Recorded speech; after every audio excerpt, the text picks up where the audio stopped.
Собравшиеся в общественном штабе дети с диагнозом детский церебральный паралич. Ребятам требуется лечение на постоянной основе. Депутат Госдумы Бекхан Барахоев поручил помочь их семьям с госпитализацией в Российский реабилитационный центр детства и оказать денежную помощь в размере 200 тысяч рублей на покрытие финансовых расходов во время поездки.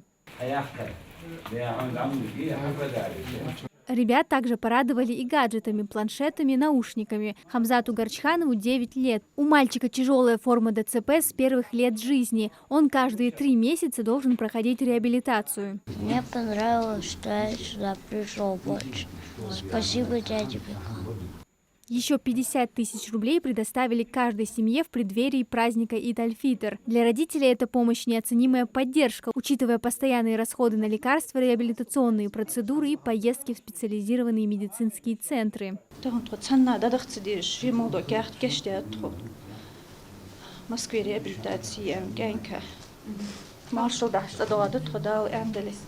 Акция проходит совместно с Минздравом. Она направлена на поддержку здоровья детей, страдающих ДЦП. В очередной раз эти дети получают возможность пройти реабилитацию в федеральных центрах города Москвы.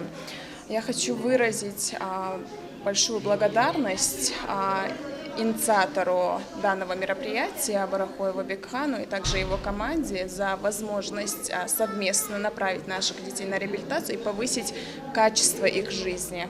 Благотворительная акция продолжится, уже планируется 5-й поток. В ее рамках охватит еще больше семей для того, чтобы помочь им в одном из очередных этапов лечения. Амина Зязикова, Султан Магушков, Магаз 24.